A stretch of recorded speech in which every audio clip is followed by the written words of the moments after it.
वो कुछ भी पोस्ट करती है ना, मैं बड़े इत्मीनान से देखता हूँ, जैसे मेरे लिए ही पोस्ट किया हो। एक्ट कुछ इस तरह करता हूँ। आज भी जब इंस्टाग्राम खोला तो उसने कोई स्टोरी डाली हुई थी। मैंने ओपन की और पिक देखकर लगा जैसे वो मेरे शहर आई हुई थी। मैंने स्टोरी पे रिप्लाई देते हुए पूछा उससे, हे व्हाट्सअप, तो कब आना हुआ यहाँ पे? थोड़ी देर बाद रिप्लाई आया उसका, कुछ नहीं, बस कॉलेज की छुट्टियां।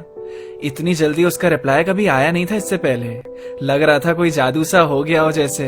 आगे ऐड ऑन करते हुए पूछा मैंने, सो आर यू फ्री टुमारो? उसने कहा हाँ बोलो। मैं एक्साइटेड सा हुआ रिप्लाई देने में और फोन भी एक्साइटेड हो गया। अपने आप ही सारे ऐप क्लोज हो गए और साला तभी चलना बंद हो गया। उससे बात करनी है, कहीं ऑफलाइन ना हो जाए। वैसे भी कम ही मौके मिलते हैं आजकल, कम से कम बात तो पूरी हो जाए। 3 साल से अपनी मुलाकात नहीं हुई थी, या यूं कह लो कि मेरे लिए वो घड़ी वहीं रुकी थी। और आज इतने दिन बाद उससे भी बात हुई थी। मिलने का मन तो मेरा बहुत था। इस बार वो मेरे काफी करीब भी थी। मैंने सोचा मिलने के लिए उससे बोलूं कि नहीं। अजीब तो लग ही रहा था और साथ में थोड़ा डर भी।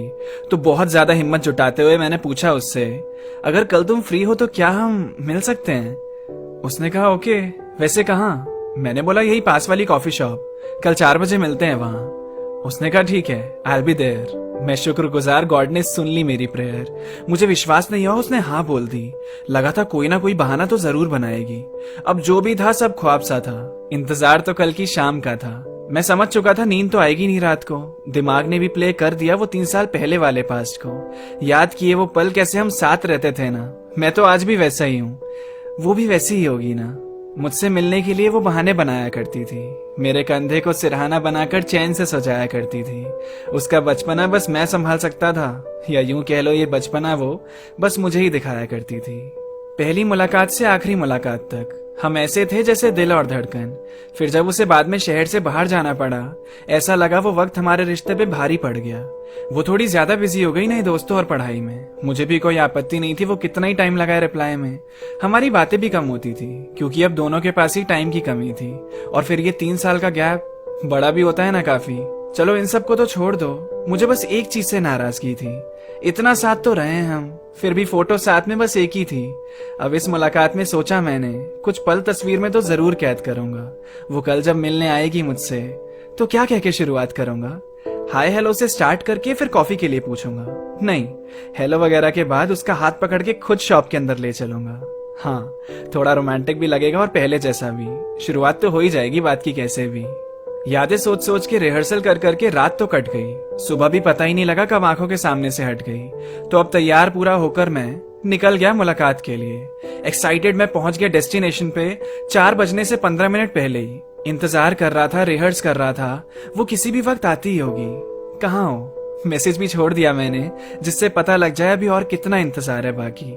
4 बज गए, 4:30, 4:45, फिर 5।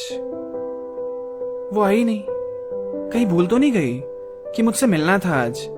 मैंने सोचा कॉल करके पूछ लेता हूँ। नंबर तो था ही पुराना मेरे पास, पर कॉल भी उसका नॉट रीचेबल आया।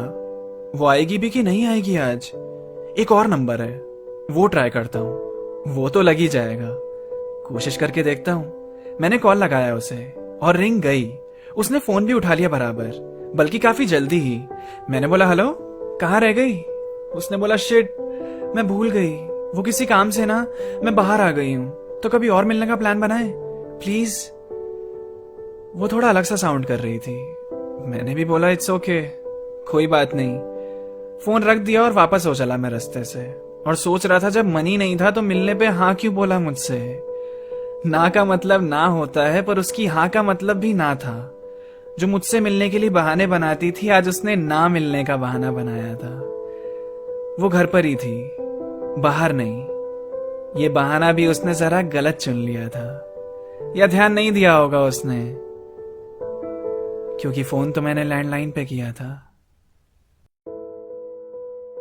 You can also subscribe to my YouTube channel, Rhyme Attacks, and don't forget to follow me on Instagram @Abhash19.